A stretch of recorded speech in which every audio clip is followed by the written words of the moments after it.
에서는 이 고린도 교회를 향하여서 경고하는 그런 문구로 시작되어지죠. 2절을 함께 읽어보도록 할까요? 13장 2절을 보게 되면 고린도 교회를 향한 사도 바울의 경고가 있죠. 징계에 대한 경고인데요. 13장 2절 한 목소리를 함께 읽어봅니다. 시작. 내가 이미 말하였거니와 지금 떠나 있으나 두 번째 대면했을 때와 같이 전에 죄 지은 자들과 그 남은 모든 사람에게 미리 말하노니 내가 다시 가면 용서하지 아니하리라. 내가 너희들을 용서치 않겠다라고 하는 경고의 말씀을 그들에게 전하는 것이죠. 근데 도대체 무엇에 대한 용서하지 않겠다는 것일까요? 우리가 12장 전장에서 사도 바울은 고린도 교회의 죄악들에 대해서 지적을 합니다. 그리고 우회적으로 회개를 요청하죠. 12장으로 한번 거슬러 올라가 보도록 할까요? 13장을 이해하기 위해서는 12장을 이해할 필요가 있습니다. 20절 죄악에 대한, 또 21절을 보게 되면 회개를 촉구하는 우회적 요청이 있죠. 20절을 먼저 함께 읽어볼까요? 12장 20절 시작. 내가 갈 때에 너희를 내가 원하는 것과 같이 보지 못하고 또 내가 너희가 원하지 않는 것과 같이 보일까 두려워하며 또 다툼과 시기와 분냉과 당짓는 것과 비방과 수군거림과 거만함과 혼란이 있을까 두려워하고 또 내가 다시 갈 때에 내 하나님이 나를 너희의 앞에서 놔두실까 두려워하고 또 내가 전에 죄를 지은 여러 사람의 그 행한 바 더러움과 음란과 호색함을 회개하지 아니함 때문에 슬퍼할까 두려워하노라. 그들의 죄악을 낱낱이 거론을 합니다. 다툼, 시기, 분냄, 당짓는 것, 비방, 수군거림, 거만, 혼란, 더러움, 음란함, 그리고 호색함, 그러면서 회개할 것을 촉구하고 있죠. 그렇다면 이 말씀과 13장은 연결이 되어 있는 거죠. 회개하라. 만일 너희들이 회개하지 않으면 용서하지 않겠다. 그런 메시지를 그들에게 전파하는 것입니다. 여기는 아주 중요한 교훈을 담고 있는데요. 어떤 교훈이냐면 아주 짤막한 교훈입니다. 회개하지 않으면 심판이 임한다는 것이죠. 한번 따라서 고백해 보겠습니다. 회개하지 않으면 심판이 임한다. 이것을 메시지로 그들에게 전하는 거예요. 너희들이 회개하지 않으면 하나님의 용서를 받을 수 없다라는 것이죠. 네, 그것을 보여주기 위해서 내가 용서치 않겠다라고 사도 바울의 그 권세로, 사도권의 권세로 그들에게 선포하고 있는 것입니다. 여러분, 이스라엘 역사를 우리 너무 잘 알고 있죠. 우리가 몇 달 전만 해도 예레미야서를 우리가 배웠는데요. 예레미야서에서 계속 하나님께서 이스라엘 백성들을 향하여 하신 일이 무엇입니까? 회개를 계속 촉구하시죠. 수많은 선지자들을 투입하십니다. 근데 그 선지자들의 그 일괄된 메시지가 뭐냐면 회개예요. 백성들은 듣기 싫어하죠. 우리 시대도 마찬가지라고도 얘기하는데 이 시대의 많은 사람들도 회개의 메시지를 싫어한다. 뭘 좋아하느냐? 평안의 메시지를 좋아한다. 근데 하나님은요, 죄 짓는 사람에게 평안의 메시지를 주시지 않아요. 이건 분명한 하나님의 메시지예요. 죄 짓는데 평안을 그들에게 선포하십니까? 너희들 죄 지어도 잘 될 거야. 하나님이 너희들 건드리지 못해. 그런 메시지가 어디 있어요? 하나님은 죄악에 빠져있는 사람들에게 주시는 메시지는 한결같아요. 회개를 촉구하시는 거죠. 그런데 예레미야서의 그 예언이 뭐냐면 회개하지 않으면 멸망한다는 거예요. 회개하지 않으면 하나님의 심판이 임할 것을 그들에게 강력하게 경고를 하죠. 그럼에도 불구하고 이스라엘 백성들은 회개하지 않으므로 하나님께서 경고하신 심판이 그들에게 임하여 나라가 멸망하고 맙니다. 여러분, 회개하지 않으면 반드시 심판이 임한다라고 하는 것은 역사적으로도 증명된 사실이죠. 여러분, 예수 그리스도는 다시 오실 것입니다. 이미 오셨었죠. 2000년 전에. 초림의 예수라고 얘기하는데 초림의 예수는 구원자로 오신 것입니다. 한번 따라해서 고백해 봅니다. 초림의 예수는 구원자로 오셨다. 그래서 그 예수 믿으면 우리가 구원받잖아요. 그런데 다시 오실 예수는 어떤 분으로 오시느냐면 심판의 주로 오셔요. 심판의 주. 근데 그 심판의 주가 오시기 전까지 우리가 해야 될 게 뭘까요? 그래서 회개하는 거예요. 회개하지 않으면 다시 오실 예수 그리스도 앞에 서서 우리는 심판을 받을 수밖에 없다라는 것을 우리에게 경고하고 있는 것이죠. 우리가 지난 수요일에 에스라서를 다 끝냈는데 에스라서 10장이 이제 마지막 장인데 에스라서 10장에 보게 되면 에스라가 백성들의 죄악 때문에 통곡하면서 절망해요. 하나님의 은혜를 받아 귀향했잖아요. 70년 후에. 그 은혜 받은 자들로서 합당하게 살지 못하고 하나님이 금하신 일을 행함으로 죄악을 저질러요. 그것 때문에 얼마나 가슴 아파하는지 에스라가 통곡하면서 절망합니다. 그런데 그 절망이 소망으로 바뀌는데 무엇 때문에 그렇게 바뀌느냐면 그래도 이스라엘 백성들이 하나님 앞에 회개해요. 그 회개에서 에스라의 절망이 소망으로 바뀝니다. 여러분, 어떤 시대든 회개하는 시대는 소망의 시대인 줄을 믿습니다. 여러분, 어떤 교회든 회개하면 소망의 교회가 되어지는 줄 믿습니다. 어떤 개인이든 회개하면 하나님께서 그 인생을 소망 있게 만들어 주실 줄을 믿습니다. 바로 이 교훈을 이 13장 초두에서 지금 사도 바울이 이야기를 하고 있는 거예요. 회개하면 하나님의 심판이 임하지 않는다는 것이에요. 그런데 회개하지 않으면 반드시 용서받지 못하는 심판이 임한다는 것을 주님께서 우리에게 강력하게 경고하고 계신 것입니다. 자, 그리고 용서하지 않겠다라고 징계의 메시지, 징계의 경고를 하신 다음에 그 다음에 사도 바울이 어떤 메시지를 전하는지 함께 또 따라가 볼까요? 13장 3절을 함께 읽어보도록 합니다. 13장 3절 함께 읽어볼까요? 13장 3절입니다. 시작. 이는 그리스도께서 말씀하시는 증거를 너희가 구함이니 그가 너희에게 대하여 약하지 않고 도리어 너희 안에서 강하시니라. 이게 무슨 얘기냐면 너희들이 자꾸 나한테 사도권 가지고 시비 건다는 이야기예요. 너를 통해서 하나님이 말씀하시는 증거를 내라. 너희들이 그걸 요구하는데 계속 사도권을 가지고 지금 시비 거는 거잖아요. 이에 대해서 이 사도 바울이 자기가 하나님의 주님의 사도임을 지금 증거하는데 누구를 통하여서 자기의 사도권을 증거하느냐면 바로 예수 그리스도를 예로 들어서 자기의 사도권을 증거해요. 자, 4절을 함께 읽어볼까요? 4절.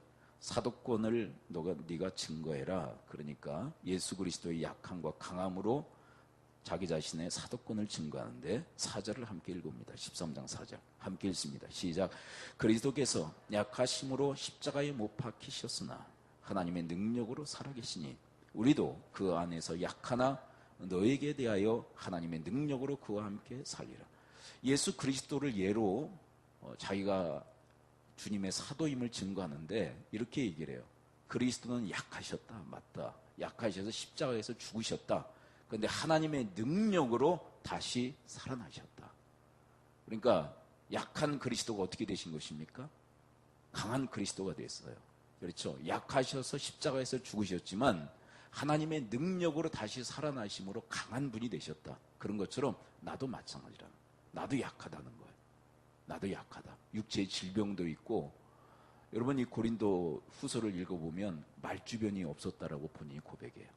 글에는 능하지만 말주변이 없어요. 그것도 약함이죠. 여러 가지 약함이 있다. 그런데 하나님의 능력으로 내가 강하게 되었다. 이거 무슨 얘기예요? 난 약하지만 난 부족하지만 사도로서 그 직책을 감당하기에 역부족이지만 하나님께서 하나님의 능력을 나에게 덧입히셔서 나를 사도로 삼으셨다라는 걸 지금 증거하고 있는 거예요. 여러분 고린도 교회는 사도 바울이 약점 붙들고 사도권 흔들잖아요. 저렇게 약한 사람이 어떻게 사도일 수 있느냐? 그래서 사도권을 흔들어요. 근데 사도 바울은요, 그 약함을 도리어 하나님이 강함이 되게 하심으로 나를 사도로 삼으셨다라고 지금 증거하고 있는 것이에요. 자기의 사도권을 지금 표현하고 있는 것이죠.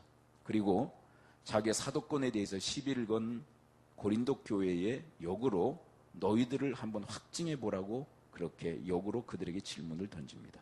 5절을 함께 읽어볼까요? 13장 5절입니다. 13장 5절 함께 읽어봅니다. 시작. 너희는 믿음 안에 있는가? 너희 자신을 시험하고 너희 자신을 확증하라. 예수 그리스도께서 너희 안에 계신 줄을 너희가 스스로 알지 못하느냐? 그렇지 않으면 너희는 버림받은 자니라. 여기에서 역으로 너희들 한번 증거해라. 그 얘기를 해요. 무슨 얘기냐면 너희들 안에 그리스도가 계신지 안 계신지 증거해보라는 거예요. 너희 안에 그리스도가 계신지 안 계신지 증거하라. 그러니까 무슨 얘기냐면 너희 안에 그리스도가 계신지 증거하라는 거예요. 확증해라. 여러분, 여러분들 안에 그리스도가 계십니까? 근데 이 본문에 충격적 메시지가 있어요. 그리스도가 없으면 뭐라고 얘기를 해요? 5절 하반에 한번 초점을 맞춰보세요. 너희는 믿음 안에 있는가? 너희 자신을 시험하고 너희 자신을 확증하라. 예수 그리스도께서 너희 안에 계신 줄을 너희가 스스로 알지 못하느냐? 그렇지 않으면 너희는 뭐라고요? 버림받은 자니라. 그리스도가 없으면 뭐한 자예요? 버림받은 자예요. 구원받지 못한 자. 여러분, 나 안에 그리스도가 계십니까?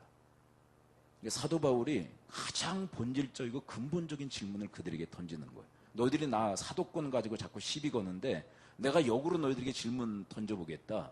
너희들 안에 그리스도가 계시냐? 그리스도가 계시지 않다면 너희들은 버림받은 자이다. 구원받지 못한 자이다. 천국에 들어가지 못할 자이다. 라고 이야기를 하고 있는 거예요. 여러분, 가장 기본, 베이직, 가장 본질적 질문을 그들에게 던지고 있는 거예요.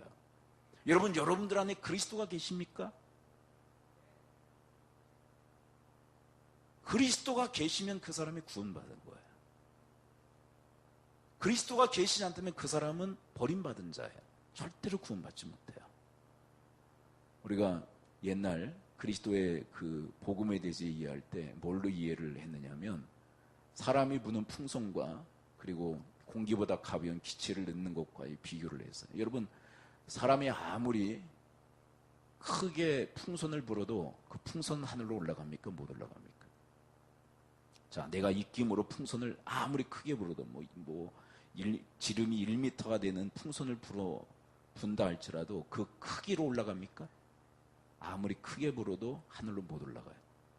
근데 여러분, 하늘로 올라가게 하기 위해서는 그 풍선에 뭘 집어넣으면 됩니까? 그건 뭐예요? 공기보다 가벼운 기체를 집어넣으면 그것은 하늘로 올라가요. 그와 마찬가지로 여러분, 내가 아무리 노력한다고 그래도, 내가 선행을 쌓고 착한 일 많이 하고 그래도 내가 나 스스로를 천국에 올라가게 못해요. 그런데 우리 안에 누가 계시면 내가 천국에 갑니까? 누가 계시면? 예수 그리스도가 계시면 그 그리스도 때문에 내가 천국에 올라가게 되어지는 줄을 믿습니다. 예수로 인하여서 구원받는 거지 자기의 어떤 노력이나 자기의 행위를 통해서 구원받는 사람은 절대로 있을 수가 없어요. 예수가 내 안에 계실 때 우리가 구원을 받아요. 그런데 오늘 본문에 보면 5절을 보면 그리스도가 내 안에 계신지 안 계신지 뭘 통해서 알 수 있다고 얘기합니까? 5절을 한번 다시 읽습니다. 5절 상반을 한번 읽어보세요. 5절 상반에 보면 내 안에 예수가 계신지 안 계신지 뭘 통해서 아느냐? 자, 첫 번째 단어 일성이 중요합니다. 자, 너희는 하면서 뭐라고 얘기하는지, 너희는 하면서 일성의 그 단어를 여러분들이 포착하시고 붙으십시오. 5절 다시 읽습니다. 시작. 너희는 믿음 안에 있는가? 너희 자신을 시험하고 너희 자신을 확증하라. 자, 우리 안에 예수가 계신지 안 계신지 뭘 통해서 알 수 있어요? 믿음입니다. 할렐루야. 여러분, 예수를 믿으십니까? 그럼 우리 안에 예수가 계신 줄을 믿습니다. 여러분, 믿을 때 우리가 예수를 영접할 수 있어요. 그리고 내 안에 예수가 계신지 안 계신지 믿음을 통해서 확인이 가능한 거예요. 여러분들이 예수 믿으십니까? 그렇다면 내 안에 예수가 계신 거예요. 내 안에. 그런데 어떤 예수를 믿는 거예요? 여러분, 도대체 믿음의 대상은 예수 그리스도인데 그 예수 그리스도의 무엇을 믿는 것입니까? 4절을 읽습니다. 4절에 예수 그리스도를 믿는 거예요. 4절에 예수 그리스도. 13장 4절 다시 읽습니다. 시작. 그리스도께서 약하심으로 십자가에 못 박히셨으나 하나님의 능력으로 살아 계시니. 할렐루야. 여러분, 약하게 십자가에서 돌아가셨지만 하나님의 능력으로 다시 살아나셨음을 믿을 때 그 사람 안에 예수 그리스도께서 계신 줄을 믿습니다. 다른 거 믿는 거 아니에요. 나를 위해서 대신 약하게 돌아가셨지만, 십자가에서 죽으셨지만 하나님의 능력으로 3일 만에 부활하셨음을 믿을 때 바로 그 안에 예수 그리스도께서 살아 계신 줄을 믿습니다. 여러분들 안에 그 부활의 능력 되신 예수 그리스도, 사망 권세를 깨뜨리시고 사망을 사망케 하시고 다시 살아나신 예수 그리스도께서 여러분들 안에 계신 줄을 믿습니다. 여러분, 예수 그리스도는 역전의 명수이셔요. 역전의 명수. 여러분, 프로야구가 있기 전에 아마야구가 있었죠. 아마야구에 그 패권을 정말 쥐었던 고교 야구팀이 있었어요. 여러분, 어딘 줄 아십니까? 이제 자기가 좋아하는 팀을, 네. 제가 기억하기로는 군산상고 여러 팀들이 있어요. 근데 그 팀의 그 붙여진 별명이 뭐냐면 역전의 명수예요. 거의 질 것 같은데 끝에 가서 뒤집어요. 여러분, 죽음은 다 끝난 겁니다. 죽음은 다 끝난 거예요. 죽음은 절망입니다. 근데 그 죽음, 사망 권세를 이기시고 승리하신 분이 예수 그리스도이신 줄을 믿습니다. 여러분, 그분이 우리 안에 계셔요. 그래서 우리가 약하지만 그분 때문에 강하게 되어질 줄 믿습니다. 여러분, 우리 안에 계신 예수 그리스도는 역전의 명수이신 줄 믿습니다. 여러분, 그분 때문에 우리도 역전하게 되어질 줄을 믿습니다. 여러분, 반전의 드라마, 반전의 인생을 살게 하시는 분, 그분이 바로 부활의 예수 그리스도이신 줄을 믿습니다. 그분 때문에 우리에게 희망이 있고 우리에게 소망이 있는 거예요. 근데 그분이 우리 안에 계신지 계시지 않는지 뭘 통해서 알 수 있어요? 믿음을 통해서. 그 믿음이 있느냐? 그러면서 사도 바울이 자기 자신에 대해서 얘기를 해요. 6절을 볼까요? 6절 함께 읽습니다. 13장 6절 함께 읽습니다. 시작. 우리가 버림받은 자 되지 아니한 것을 너희가 알기를 내가 봐. 우리도 버림받지 않았다. 사도 바울 이래. 누구를 믿기에? 예수 그리스도 믿고 그분이 우리 안에 있기에. 그런데 말이야. 너희들도 예수 그리스도 믿어. 너희들 안에 예수님이 있어. 그것으로 다가 아니지. 자, 여러분, 예수 그리스도 믿어 예수님 영접하는 것으로 끝난 겁니까?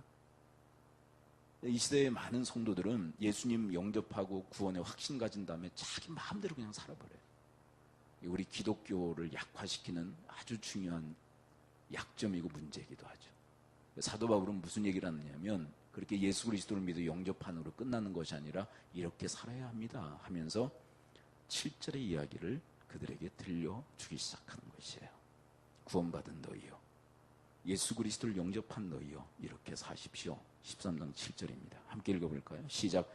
우리가 하나님께서 너희로 악을 조금도 행하지 않게 하시기를 구하노니 이는 우리가 옳은 자임을 나타내고자 함이 아니라 오직 버림받은 자 같을지라도 너희는 선을 행하게 하고자 함이라. 핵심 단어를 여기서 고른다면 두 가지 단어예요. 뭐냐면 악이란 단어와 선이란 단어입니다. 무슨 얘기냐면 구원받은 너희요, 악하게 살지 말고 선하게 사십시오. 그 얘기라는 거예요. 근데 고린도 교회는 악하게 살았어요, 선하게 살았어요? 20절에서 이런 얘기를 해요. 다툼, 시기, 분쟁, 당짓는 것, 비방, 수군거림, 거만, 혼란, 더러움, 음란, 호색, 이런 것들이 잔뜩 했어요. 그러니까 악하다는 거예요. 너희들이 예수 그리스도를 믿음으로 영접하고도 너희들이 너무 악하다는 거예요. 악하게 살지 말고 선하게 살아라. 그러면 여러분, 악이 뭐고 선이 뭘까요? 이거는 세상적 개념이 아니라 하나님의 개념이에요. 하나님의 기준. 자, 그 다음 구절에 바로 악이 뭔지 선이 뭔지를 우리에게 가르쳐 주십니다. 8절을 읽어봅니다. 13장 8절. 자, 여기까지 잘 따라오셔야 돼요. 8절. 자, 선이 뭐고 악이 뭘까요? 악과 선은 도대체 뭘까요? 8절 읽습니다. 시작. 우리는 진리를 거슬러 아무것도 할 수 없고 오직 진리를 위할 뿐이니. 자, 악과 선을 가르는 기준이 뭡니까? 진리예요. 근데 진리는 누구입니까? 예수 그리스도예요. 여러분, 예수 그리스도를 거스르는 것마다 다 악입니다. 거스르다, 이거 말이 좀 어렵죠? 그리스도를 거역하는 것. 그리스도를 거역하는 것들마다 다 악이에요. 그럼 뭐가 선입니까? 그리스도를, 진리 대신 그리스도를 위하는 것, 그것이 바로 선인 줄 믿습니다. 그런데 여러분, 지금 고린도 교회는 그리스도를 거스르고 있어요, 그리스도를 위하고 있어요? 거스르고 있어요. 왜 그런 줄 아시죠? 중요한 이유를 사도 바울은 뭘로 밝히고 있습니까? 사탄의 그 미혹의 영에 너희들이 미혹됐기 때문이다. 여러분, 에덴 동산에서 아담과 하와가 하나님을 대적하죠. 하나님을 거슬러요. 이유가 있다면 누구에게 미혹됐어요? 사탄에게 미혹됐어요. 고린도 교회도 마찬가지예요. 사탄, 미혹의 영에 미혹됐기에 그리스도를 거슬려요. 그래서 온갖 죄악들을 저지르는 거예요. 회개도 않고. 그래서 이렇게 이야기합니다. 그리스도를 위하여 사십시오. 그게 선을 행하는 것입니다. 여러분, 그리스도를 위해서 살아야 될 이유가 뭘까요? 우리 다시 한번 복음으로 다시 한번 초점을 맞춥니다. 4절을 다시 읽습니다. 4절 그만할 때까지 다시 읽습니다. 우리가 그리스도를 위하여 살아야 될 이유가 뭡니까? 13장 4절 함께 읽습니다. 시작. 그리스도께서 약하심으로 십자가에 못 박히셨으나. 여러분, 그리스도께서 약해지셔서 우리를 위해서 십자가에서 못 박혀 죽어주신 줄을 믿습니다. 우리를 위하여. 이것은 상상할 수도 없는 하나님의 은혜예요. 상상할 수도 없는 하나님의 은혜. 여러분, 이런 걸 가정해 보세요. 여러분, 미군들이 지금 전 세계에 지금 파병되어 있잖아요. 아프가니스탄도 있고, 우리나라도 있고, 일본도 있고. 근데 심심치 않게 그 파병된 군인 중에서 못된 짓 하는 사람들이 있잖아요. 우리나라에서도 못된 짓 하고. 근데 이제 가끔 이제 문제가 되는 게 뭐냐면, 못된 짓을 했는데 그거에 상응하는 징벌을 내리지 않고 풀어주는 경우가 상당히 많아요. 이 미군들. 우리나라도 그것 때문에 상당히 문제가 많죠. 너무 죄에 비해서 징벌이 약하다. 그냥 미국에 다시 돌려보낸다든지. 그래서 유야무야 끝나는 경우. 근데 우리나라하고 일본 같은 경우는 대단히 이제 그것을 문제화해서 철저히 이제 징벌을 가하도록 그렇게 만들잖아요. 그런데 아프가니스탄이나 그런 데는 막 후진국 같은 경우에 파병된 이 군인들은요, 더 엉망이에요. 엄청난 죄를 범했는데도 그냥 훈방 조치가 된다든지 징벌이 제대로 가해지지 않아요. 근데 한번 이걸 가정해 보세요. 그러니까 못된 짓을 했는데, 여러분, 오바마 대통령이 그를 위해서 대신 죽었다. 값을 치른 겁니까? 안 치른 겁니까? 질문이 어렵습니까? 대신 죽어줬다면 그것은 값을 치른 거예요? 지나치게 치른 겁니까? 지나치게 치른 거죠. 그렇죠? 여러분, 아프가니스탄에 파병돼서 죄 지은 그 사람을 위해서 오바마 대통령이 죽었다면 그건 상상할 수도 없는 죄값을 치른 거예요. 여러분, 그것과 비교할 수도 없는 하나님의 아들 예수 그리스도가 우리의 죄값을 치르시기 위해서 약해지셔서 십자가에서 죽어주셨다는 것은 상상할 수도 없는 하나님의 은혜인 줄을 믿습니다. 그 은혜가 우리한테 주어졌는데 여전히 그 은혜 받고 그 사랑 받고도 나를 위해서 살아간다면 그것은 정말 배은망덕한 인생의 모습이 아닐 수가 없는 것이죠. 고린도 교회가 그런데 그런 배은하는 그런 삶을 살았다는 거예요. 그리스도를 위해서 사는 것이 아니라 그리스도를 거스르며 살았다는 거예요. 여러분, 거스린다는 것이 무슨 의미인 줄 아십니까? 저는 이런 말을 쓰기를 좋아해요. 영적 고속도로에서의 역주행. 여러분, 역주행하면 어떤 위험성이 있죠? 바로 가는 차들과 부딪힐 가능성이 크잖아요. 여러분, 하나님께서 순주행을 하고 계세요. 고속도로에서. 근데 역주행하면요, 누가 부딪힐까요, 우리가? 여러분, 그리스도께서 그 주행을 하고 계세요. 영적 고속도로에서. 거스르면 누구하고 부딪힐까요? 그리스도와 부딪혀요. 그리스도가 깨질까요? 역주행하는 그 사람이 깨질까요? 어렵습니까? 그리스도가 깨질 것 같으세요? 역주행하는 그 사람이 깨집니까? 역주행하는 그 사람이 깨져요.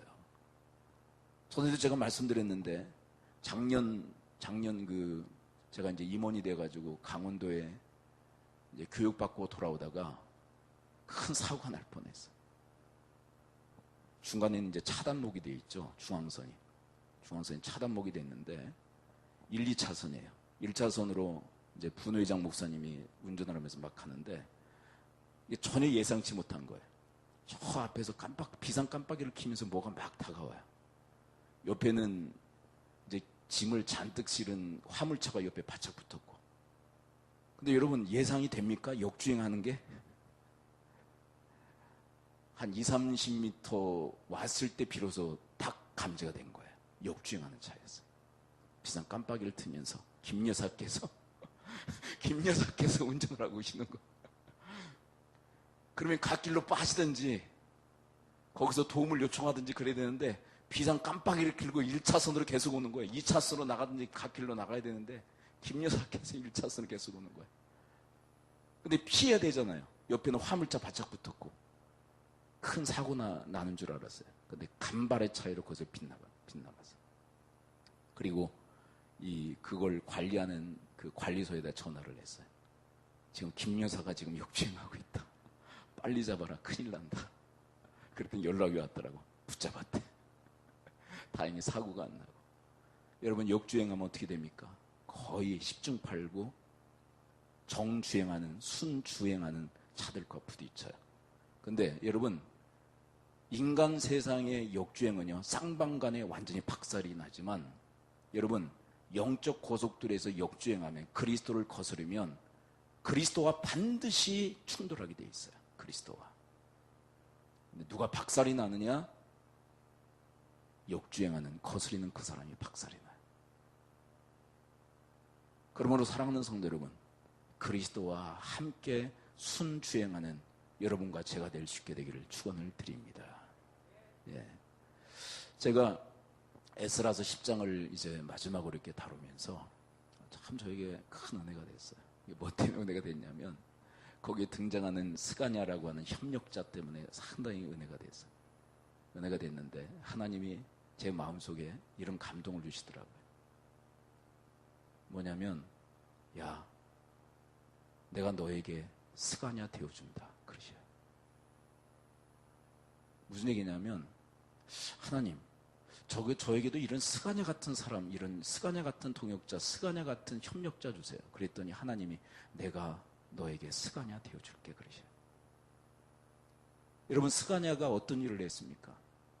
에스라 10장을 보세요. 에스라에게 이렇게 얘기합니다. 절망하지 마십시오. 소망을 가지십시오. 야, 이 보통 일이 아니거든요. 왜냐하면 그 시대의 에스라는 최고의 지도자예요. 최고의 리더십. 스가냐는요, 듣도 보지도 못했던 사람. 근데 그 사람이 등장해서 절망하는, 이스라엘 백성들의 죄악 때문에 절망하고 탄식하는, 통곡하는 에스라에게 절망하지 말고 소망을 품으십시오. 우리가 회개할 것입니다. 그리고 한 멘트가 뭐냐면 이런 얘기를 해요. 행할 일을 하십시오.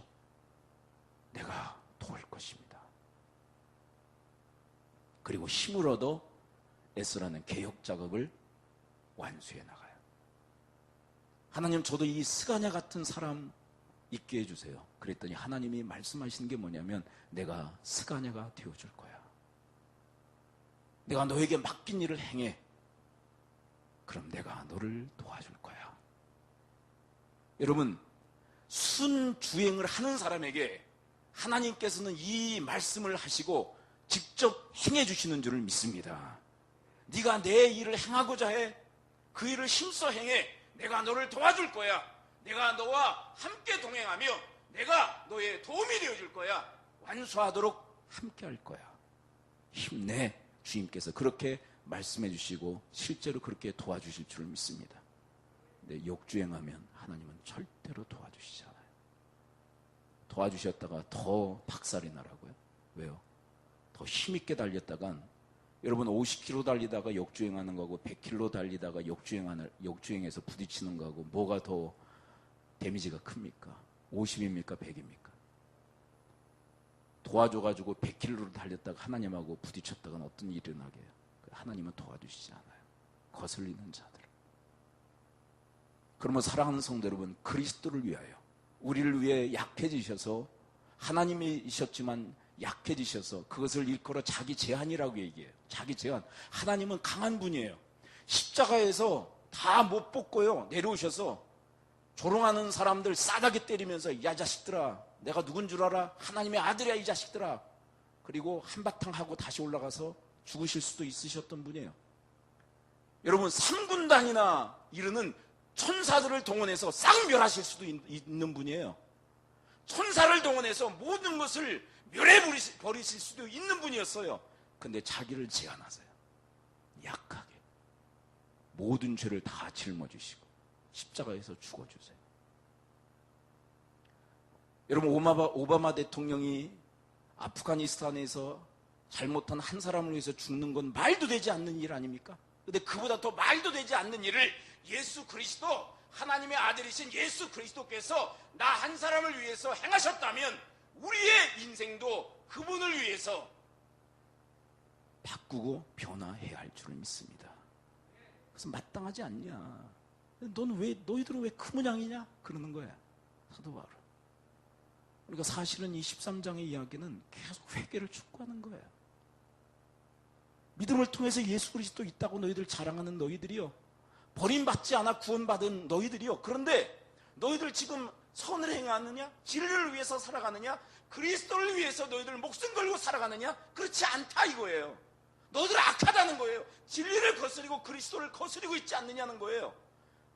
약해지셔서 십자가를 지시고 우리를 위해서 죽어주신, 우리에게 생명을 주시기 위해서 십자가에서 모진 고통과 고난을 받으신 예수 그리스도가 있으심에도 불구하고 그 그리스도를 거슬리고 있지 않느냐는 거예요. 말도 되지 않는 삶을 살고 있지 않느냐는 거예요. 너희들을 위해서 삶을 살고 있지 않느냐는 거예요. 그런 역주행의 인생을 살아가는 것 마땅치 않다. 합당치가 않다. 돌이켜라. 그런데 이렇게 진리 되신 예수 그리스도를 위하여 살면 어떤 일이 일어날까요? 이제 최종 결론부로 사도 바울은 우리를 이끌고 있습니다. 9절을 함께 읽어볼까요? 그리스도를 위하여, 진리 되신 그리스도를 위하여 우리가 살면 어떤 결과가 있을까요? 13장 9절을 함께 읽습니다. 시작. 우리가 약할 때에 너희가 강한 것을 기뻐하고 또 이것을 위하여 구하니 곧 너희가 온전하게 되는 것이라. 여기서 핵심적 단어는 온전이란다. 여러분, 우리가 그리스도를 위해서 살면 우리가 온전하게 되어질 줄 믿습니다. 우리가 누구를 위해서 사느냐, 무엇을 위해서 사느냐에 따라서 그것을 닮아요. 네. 세상을 쫓는 사람은요, 세상을 닮아 있어요. 흉해요. 세상을 추구하는 사람은 세상을 닮아 있어요. 이게 무서운 일이에요, 이게. 누구를 쫓느냐, 무엇을 쫓느냐에 따라 그거를 닮게 돼 있어요. 여러분, 우리가 일평생 살아간 이후 우리의 인생을 되돌아보며 나 자신을 점검할 때 그래도 그리스도와 같이 내가 그래도 온전해졌구나라고 그렇게 주님 앞에 인정을 받는 주님의 사람들이 되어지시기를 축원을 드립니다. 그리스도를 위해 살았더니 그리스도와 같이 온전해진다고. 또 10절을 읽어볼까요? 10절, 13장 10절 함께 읽습니다. 시작. 그러므로 내가 떠나 있을 때 이렇게 쓰는 것은 대면할 때에 주께서 너희를 넘어뜨리려 하지 않고 세우려 하여 내게 주신 그 권한을 따라 엄하지 않게 하려 함이라. 여기서 중요한 단어는 주께서 세우신단다. 여러분, 그리스도를 위하는 자를 주님이 세워주시는 줄 믿습니다. 그런데 그리스도를 거슬리잖아요. 주님은 넘어뜨리죠. 왜요? 그리스도를 거스리고 대적하니까 주님이 그를 넘어뜨려 버리시는 거예요. 그래서 어제 아내와도 그런 얘기를 했어요. 여러분, 그리스도를 거스리고 거역하고 대적하고 이게 다 교만이거든요. 사람은 잘 나갈 때 교만해져요. 그래서 하나님은 무너뜨리셔요. 근데 징벌적 의미가 아니라 잘못됐다는 걸 깨닫게 하시고 돌이키시기 위해서. 그런 사람들 지금 우리 한국교회, 우리 한국사회 얼마나 많습니까? 잘 나갈 때 교만해서 하나님이 무너뜨리시는 게. 왜 징계하실까요?